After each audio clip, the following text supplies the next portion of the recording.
Welcome to my Crusader Kings 2 tutorial for taking land. This video lists several ways to expand your realm as a feudal lord. Taking land is fun, and it's the usual way to expand your influence in the medieval world.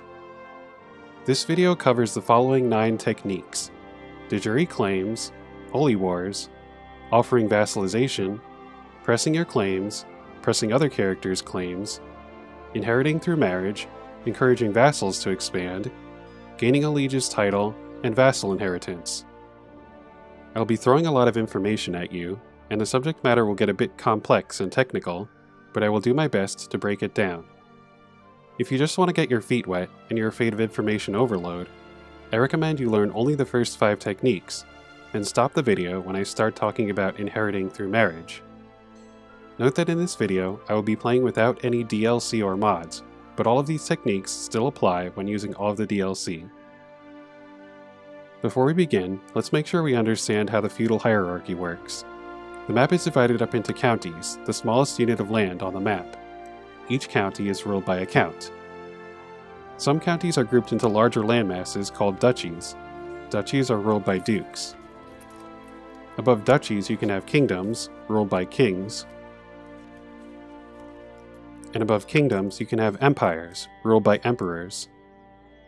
Note that each county is composed of one or more holdings, also known as baronies. Baronies are ruled by barons. Also, note that sometimes the terms can go by different names. For example, petty kingdom and emirate are alternate names for duchies, while petty king and emir are alternate names for dukes. Crusader Kings 2 distinguishes between the de facto boundaries and de jure boundaries of each duchy, kingdom, and empire. The de facto boundaries are what the current boundaries really are, in fact. The de jure boundaries are what the boundaries should be, by right or by law. To take a modern-day illustration, if the United States were to conquer Ontario from Canada, we would say that Ontario is de facto part of the United States, because the US would control Ontario. But we would also say that Ontario is de jure part of Canada, because by right it should be part of Canada. If you select a land title, you can click the de jure checkbox to switch between viewing its de jure and de facto boundaries. The de jure boundaries of a title can change over time, but changes occur very slowly. Every lord has command over a certain landmass, but lords can also have vassals and lieges. A liege will take direct control of some of his land. This portion of his land is called his domain, but there's a limit to how much land a liege can effectively manage, so he delegates control of the rest of his land to his vassals, his subordinates. So for example, Garcia is the king of Galicia, and his domain consists of the counties of Coruña and Santiago. But he also indirectly controls the Duchy of Portucale, through his vassal Nuno, the Duke of Portucale. Each liege has one or more vassals, and his vassals can themselves have vassals. Now that we've covered the feudal hierarchy, let's move on to de jure claims. You have an automatic casus belli, or justification, to fight for any foreign county that is de jure part of a duchy, kingdom, or empire held by your character, or de jure part of a duchy held by one of your vassals. In other words, you're allowed to fight for lands that are yours by right. For instance, I am the king of Navarra. The county of Vizcaya is de jure part of Navarra, so I can go to war for Vizcaya. To do so, I right-click on the character who controls the county, click Declare War, select my claim, and click Send. Note that if you have any de jure claims arising from duchies, there will be a warning at the top of the screen indicating which counties you can claim.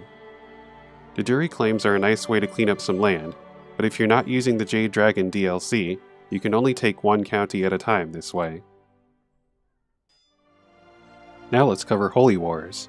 I will be playing as the King of Galicia. When you declare a holy war, you fight an independent ruler that your character regards as an infidel or heretic for the de jure boundaries of a nearby duchy. So for example, I am Catholic, and the ruler of the Abadid Emirate, or duchy, is Sunni.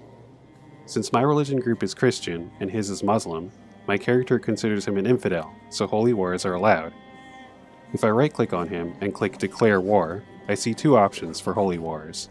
If I click on each of the options in turn, I can see the de jure duchies I'm allowed to fight him over highlighted in blue on the map. You can fight a holy war for any de jure duchy adjacent to your realm, or under certain conditions, for a Dejuri duchy that is up to 2 water spaces away.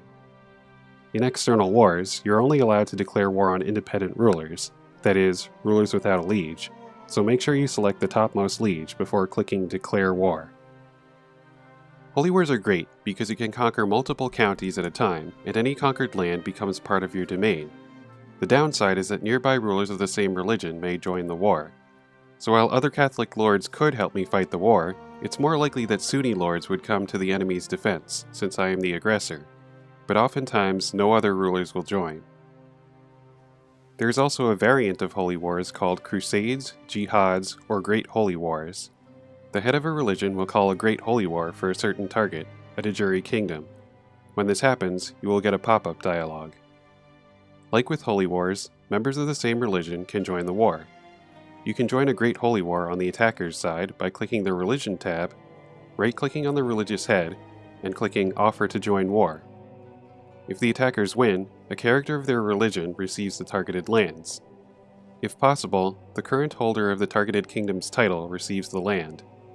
Otherwise, the game falls back to the character with the strongest claim to the kingdom title, and then to the character with the highest war contribution score. Holy Orders are useful for waging holy wars. They are similar to mercenaries, except they only fight enemies of the faith, they cost piety to hire, and they have no monthly upkeep cost if they are used during Great Holy Wars or when defending against enemies of the faith.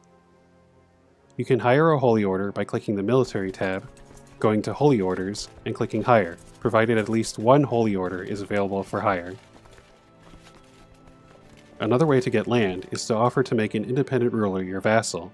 If he accepts your offer, you become his liege, and his land is added to your realm. You can only offer vassalization to characters who have a lower rank than you. This is because according to the rules of feudal organization, each vassal is required to have a lower rank than his liege. The term rank refers to a position in the feudal hierarchy. So emperors are ranked above kings, kings above dukes, dukes above counts, and counts above barons. To make an offer, right-click on an independent ruler and click Offer Vassalization. If he is an AI character, you can hover over the word yes or no to see the factors that are going into his decision of whether to accept the offer. An AI considers several factors, including whether he is the same religion or culture as you, whether you are his Dejuri liege, and whether he is at least 2 ranks lower than you. If the number of pluses is slightly less than the number of minuses, sending him some gold might convince him to accept. To do so, right-click his portrait and click Send Gift. Offering vassalization can be an easy way to sweep up some land. However, it is rare to find an AI ruler willing to agree to vassalization. Now let's look at how to press your character's claims. If your character has a claim to a title, you can go to war for the title. There are a variety of ways to get claims. A common way is through claim fabrication. To fabricate a claim, I go to the Council tab. Under the Chancellor, I click Fabricate Claims, then click on a county. This instructs my Chancellor to search for some excuse as to why I am the county's rightful ruler. It might take him a while though. It's random how long it takes to fabricate a claim. Note that when your character dies, you typically lose all of his fabricated claims. If I click on my portrait, I can see a list of my claims. As you can see, I have claims to the kingdoms of Castile and Leon. Both of these claims are strong claims, which is good. You can press multiple strong claims against a single character in the same war. To do so, when you click Declare War, be sure to select Press All Claims as the casus belli. Since fabricated claims are strong claims, if I were to fabricate claims on, say, 3 French counties, I could take all 3 counties in a single war. On the other hand, sometimes you may have weak claims. I don't have any weak claims, but this character Uraka has some, so let's use her as an example. You cannot press multiple weak claims in a single war. You can only press them when one of 4 conditions is met, as shown in the tooltip. Either the current ruler is female and the claimant is male, the ruler is in a regency, the title is currently contested in an ongoing war, or the claimant is 2nd or 3rd in line for the title. A character is in a regency, meaning his throne is being managed by someone else, if he is a child under 16 years old or is incapable, or under a few other circumstances. To activate a weak claim, your best bet is often to assassinate your way to a child ruler. Check whether the heir is a child, the heir's heir is a child, or the 2nd or 3rd in line is a child. in which case an assassination or 3 would ensure a child ruler. To check a title's line of succession, simply select the title and look under Line of Succession. Pressing your claims is good because you will personally obtain titles. Also, sometimes you can take several counties at once. However, it can be difficult to get the claims to begin with. If you are unlucky, it might take a long time to fabricate claims. In addition to pressing your own character's claims, you can get land by pressing another character's claims, as long as you do it correctly. The two approaches are similar. In both cases, you go to war to install a new ruler, and you need to be mindful of strong versus weak claims. The big difference is that when you press another character's claim, you are fighting to install some other guy as the ruler. So how does this benefit you? The key is to make sure that when you win the war, the character you install as the ruler is your vassal. That way, the land you fought over gets added to your realm. I'll explain how to guarantee this in a moment. Now suppose I want to conquer the county of Astorga. I select the county, then click Claimants. Note that the Claimants button would be grayed out if there were no claimants. The game shows me a list of all the characters who have claims on Astorga. In order to press a character's claim, he must be one of my courtiers or vassals. I can invite a character to my court by right-clicking his portrait and clicking Invite to Court. A green thumbs up indicates that a character is willing to join my court. As for characters with red thumbs down, sending them gifts may persuade them to join my court. As it happens, one of the claimants is already in my court, as you can see from the tooltip. And fortunately, his claim to Astorga is a strong claim. To press his claim, I would go to the county's ruler. Then I would right-click his portrait, click Declare War, and select the claim. To make sure you will get the land, you need to make sure that either the character is already your vassal, or he will become your vassal. As it says in the tooltip, if the character is in my dynasty, or I am the de jure liege for the county of Astorga, then the character will automatically become my vassal after winning the war. You can check whether a character is in your dynasty by selecting him and checking for a red blood drop next to his portrait. But as usual, neither condition applies here, so I have to make the character my vassal prior to winning the war by giving him a county or a barony. I'll right-click on his portrait, click Grant Landed Title, select County of Santiago, and click Send. You also need to make sure the title you are fighting for has a lower rank than you do.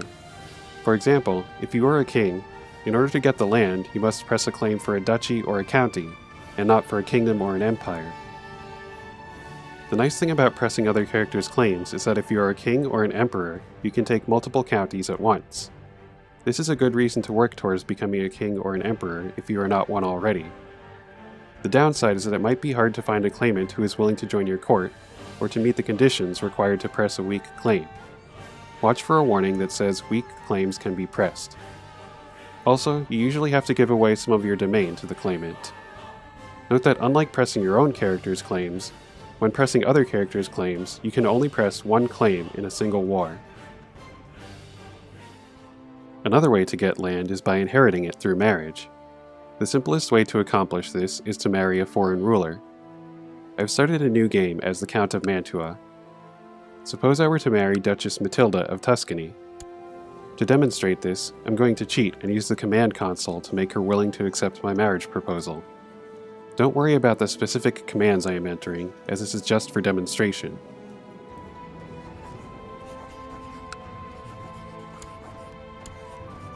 I'll unpause and wait for the Duchess to accept.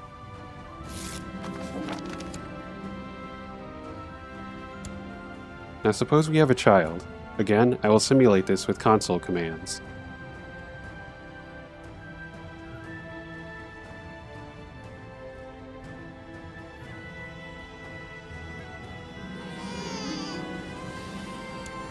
The child is both my successor and her successor.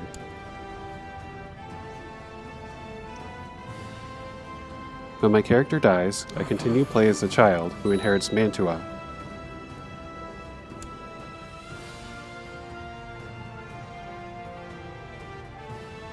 And when the Duchess dies, my new character inherits the Duchy of Tuscany.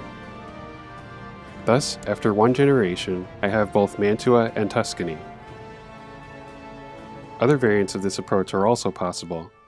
For example, I could marry my heir to the heir to a foreign throne.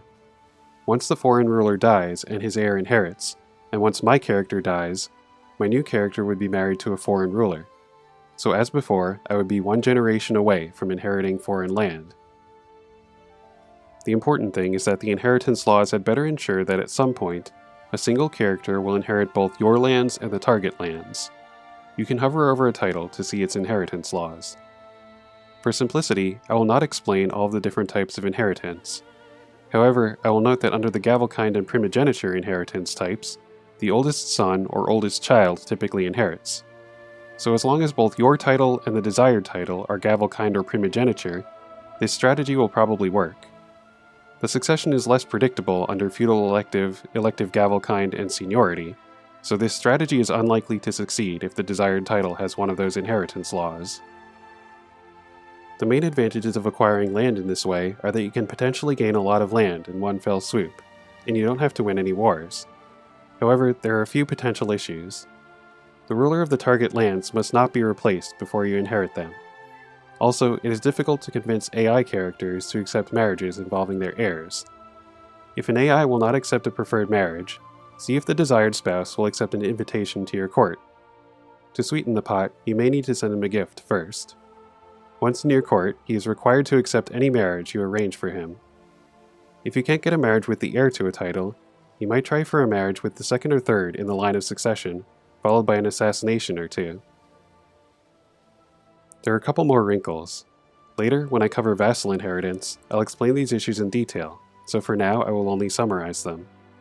First, it is possible for the High or Max Crown Authority law, or with the Conclave DLC, the Regulated Inheritance law, to interfere with inheritance. It could cause an attempt to gain land through marriage and inheritance to fail. Second, you may get a new liege as a result of this strategy. While the extra land is probably worth it, it might be annoying to go from having no liege to having a liege. Back to playing as the King of Galicia. The next technique for getting land is to encourage your vassals to expand by putting them in a position to conquer foreign land. When a vassal conquers foreign land, it becomes part of your realm. For this to work, your laws must allow your vassals to declare war against foreigners. This means a crown authority lower than max, or with the Conclave DLC, a vassal war declaration law of allowed or external. If one of your vassals is currently fighting to conquer foreign lands, you can help him by offering to join the war, declaring a separate war against the same opponent, or giving him gold. But ultimately, more important than immediate assistance is the long-range planning that goes into encouraging vassals to expand. I'm not an expert at this though, so take my advice with a grain of salt. Mainly, you should put your vassals in a position where there are good conquests available to them. You affect which vassals are where and how powerful they are, primarily by your decisions to grant, revoke, create, and usurp land titles. In particular, pay attention to the vassals who are adjacent to rulers who are infidels or heretics, because such vassals are able to declare holy wars. If possible, make sure they are more powerful than their infidel or heretic neighbors. You can get a sense of a character's strength by clicking his portrait and checking his troop count. A lot depends on how your vassals behave. When the AI controls a ruler who has the ambitious trait, it expands more aggressively. Likewise, a ruler with the content trait expands less aggressively. So you should try to arrange for ambitious vassals to border foreign lands. The main risk with this strategy is that a vassal might become overly powerful and threaten your rule. Ideally, you should keep a careful balance, making sure your vassals are powerful enough to conquer foreign lands, but not powerful enough to challenge you. In general, I see room for creativity with this strategy. One approach I've seen mentioned is to have one super strong vassal and to constantly pamper him so that he doesn't revolt. You might try to arrange an informal division of labor, whereby you pick certain lands for your vassals to conquer and certain lands for you to conquer personally.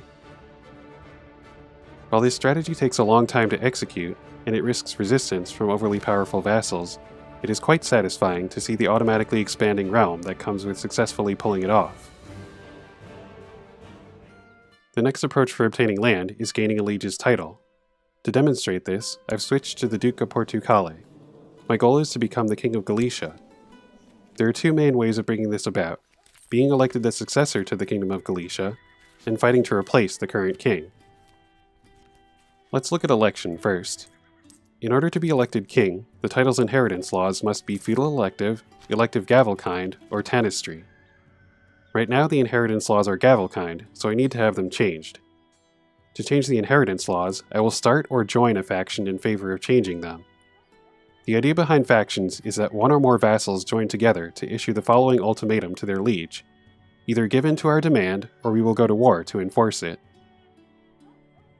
At the time I am recording this, there is an apparent bug with factions. Specifically, without the Conclave DLC, it is currently impossible to start a faction for feudal elective inheritance. This bug has been present for about a year, but there's a chance that it will be fixed by the time you watch this tutorial, so I will act as though the bug is not present.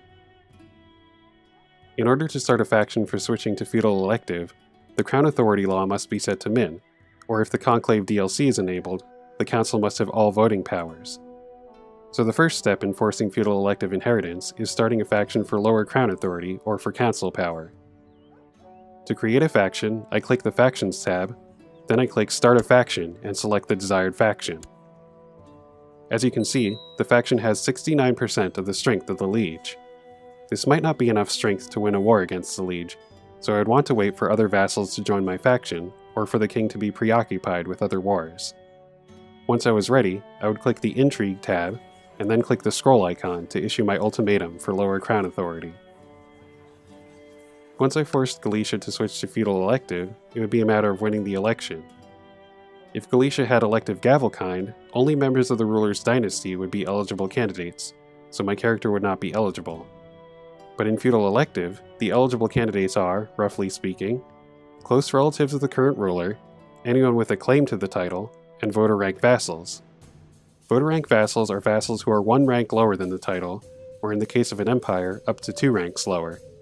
As a duke in the kingdom, I'm a voter rank vassal, so I would be eligible.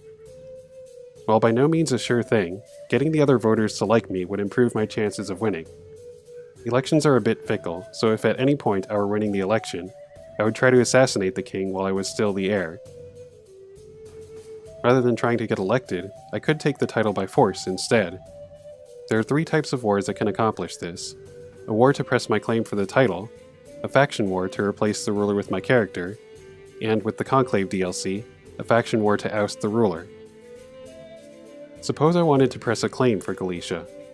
I don't have a claim on Galicia yet, so I need to get one first. Since I am de jure a direct vassal of the king, and he is not my father, I can right-click on the kingdom title and select Plot for Claim. This starts a plot to fabricate a strong claim on the kingdom. To strengthen the plot, I go to the Intrigue tab. Under the plot, I click the plus button to view a list of characters I can invite to the plot. I click the dagger icon to sort them in descending order of plot power. Anyone whose portrait has a green thumbs up next to it is willing to join the plot, while anyone with a yellow hand will join if I send him a gift first. I'll send a gift to the character with a yellow hand and invite him to the plot.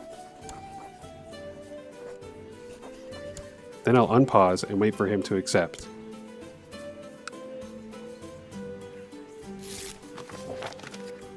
Now that he's joined my plot, the plot power has increased to 55%.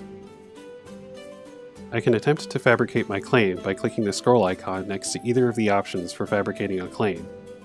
As it stands, the scroll icons are grayed out. If I hover over the question mark icons to their left, I see that I can't execute the plot because it doesn't have enough power. So at this point, I would wait and hope that in the future I could find more backers. With any luck, I would eventually fabricate my claim, which I would then press by going to war with the king. Instead of pressing a claim, I could start a faction to install my character as the King of Galicia. Unfortunately, while I do have the option to install someone else as king, there is no option to install my character as king. In order to start such a faction, either my character must have a claim, or the title must have feudal elective inheritance and I must be a voter rank vassal. So first, I would need to either fabricate a claim on Galicia, or force a change to feudal elective through other factions. The final option for taking Galicia is a faction to oust the king. This option is only available if the Conclave DLC is enabled. If the faction succeeds, the title goes to the most popular vassal who meets a handful of eligibility requirements. With some gifts sent to your fellow vassals, including barons, and with any luck, your character will be the most popular. In the interest of completeness, I will note that the conditions for factions are more complicated than I have let on. In particular, there are certain conditions that disqualify you from joining any factions. Also, Muslims aren't allowed to form factions for changes in the succession law. For more details, consult the official Crusader Kings 2 wiki. Gaining a liege's title is nice, because it can win you a huge amount of land at once, and it may free you from having a liege. Unfortunately, as you probably gathered, it can be a long and difficult process to pull off. A powerful technique for getting land is vassal inheritance. This technique has to do with a certain rule concerning inheritance. Before thinking about how to get land, let's make sure we understand the principle first. The rule is as follows. If a character inherits a title that has a higher rank than the character, then the character's liege becomes the liege for the inherited title. That's a bit of a mouthful, so let me repeat it. If a character inherits a title that has a higher rank than the character, then the character's liege becomes the liege for the inherited title. To clarify this rule, let's go over some examples. I've arranged the game so that the Count of Sens is the heir to the Duchy of Lower Lorraine. Now let's see what happens when the Duke of Lower Lorraine dies. To demonstrate this, I'll cheat and use console commands to force the game to kill the Duke of Lower Lorraine. Then I'll click the Realms button to refresh the map. See that? Sens became part of the Holy Roman Empire. Why is that? The Count of Sens just inherited a duchy, a title that had a higher rank than the character. Therefore, his liege became the liege for the Duchy of Lower Lorraine. The liege for Lower Lorraine is the Holy Roman Emperor. So all of the character's land, including the County of Sens, is now part of the Holy Roman Empire. Let's look at another example. The Duchess of Normandy is the heir to the Duchy of Meissen. What happens when the Duke of Meissen dies? This time, Meissen became part of France. The Duchess of Normandy inherited the Duchy of Meissen. She did not inherit a title with a higher rank, therefore her liege did not change. She remained a vassal of the King of France, so the land she just inherited became part of France. One last example before we discuss practical applications. The Duke of Bavaria is currently the heir to the Kingdom of France. Now suppose the King of France dies, and the Duke of Bavaria inherits France. In this case, Bavaria left the Holy Roman Empire and became part of France. Since the Duke of Bavaria inherited the Kingdom of France, he inherited a title of a higher rank. Therefore, his liege changed to the liege for France. France is independent, meaning it has no liege. Thus, the Duke of Bavaria became independent, meaning he no longer has a liege. Since the new King of France holds the Duchy of Bavaria, Bavaria is now part of France. Now that we understand the principle of vassal inheritance, let's see how to apply it to take some land.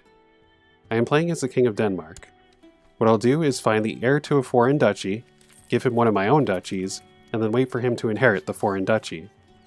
Since he will inherit an equal rank title, I will remain his liege, and the inherited duchy will be added to my realm.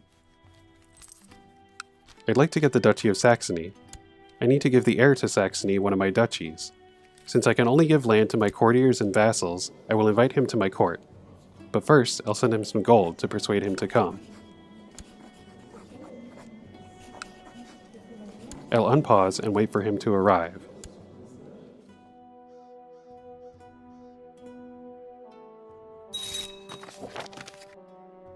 You're not allowed to give someone a duchy, kingdom, or empire if he doesn't already own a county, so the next step is to grant him a county.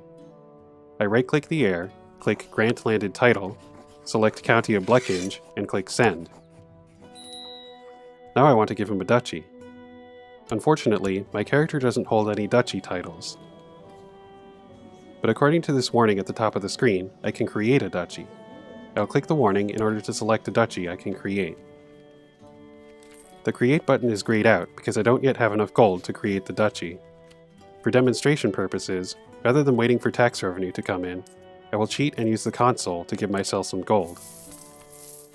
I'll click the Create button to create the duchy, then I'll give it to the heir to Saxony.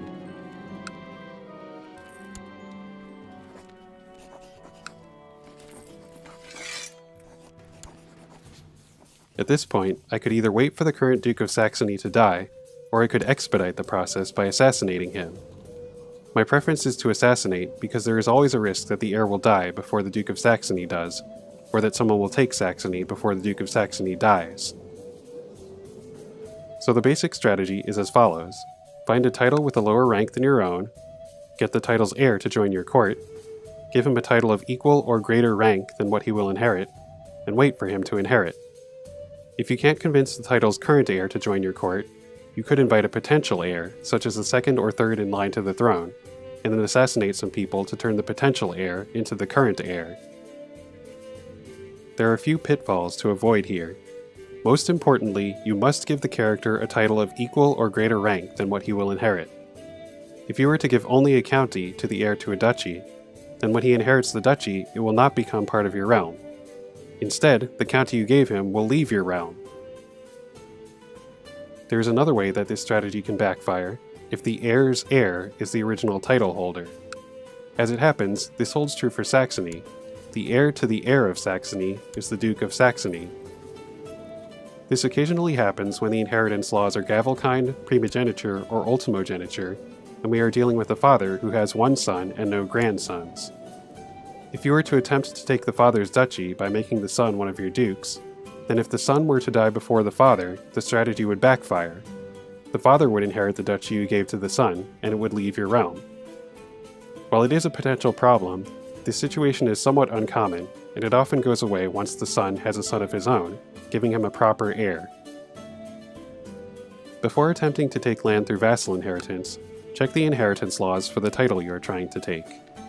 If the heir is liable to change, as with feudal elective gavelkind, or seniority, then this strategy is liable to fail due to a change in the heir. It's better if the inheritance laws are gavelkind or primogeniture, provided that the heir is one of the ruler's children, and therefore won't change if he has another child. Another pitfall is that this strategy won't work if you target foreign lands that are subject to high or max crown authority, or the Conclave DLC's regulated inheritance law. This is because a ruler is legally disqualified from inheriting from an equal or lower ranked foreigner who is subject to one of those laws. So before attempting to take foreign land through vassal inheritance, you should click the De Jure Kingdoms button, hover over the land you intend to take, and check the resulting tooltip. If under Active Crown Laws it says High Crown Authority, Absolute Crown Authority, or Regulated Inheritance, then you cannot take the land through vassal inheritance. In this case, it says Autonomous Vassals, so I am able to take the Duchy of Saxony. But note that the restriction on inheritance only applies to external land, so if the character whose land you want has the same topmost liege as you, then the Crown Authority or Regulated Inheritance law won't prevent you from taking land through vassal inheritance. So as we've seen, vassal inheritance has its drawbacks. You usually have to give away at least one land title, including a domain holding. It can be difficult to find an heir or a potential heir who is willing to join your court, and your attempt might fail or in some cases even backfire. Nevertheless, vassal inheritance is really quite powerful. It enables you to get land without going to war. You can use it to take land from rulers you are too weak to fight head-on, or from characters who have the same liege as you. If you are a king or an emperor, vassal inheritance lets you take multiple counties at once. In any event, it is always possible for you to lose land through vassal inheritance. If there is a risk of this happening, a warning will appear that says Vassal Inheritance Warning. Clicking on the warning will show the character at issue, such as a vassal whose land you would lose if he died. The best way to avoid losing land depends on the situation. You always have the option of stopping it by revoking the vassal's titles. So there you have it. That's 9 ways you can take land. There isn't one technique that's definitively better than the others. It all depends on the situation. Think of them as tools. If you practice using different techniques to expand your realm, I think you will find it to be a rewarding experience.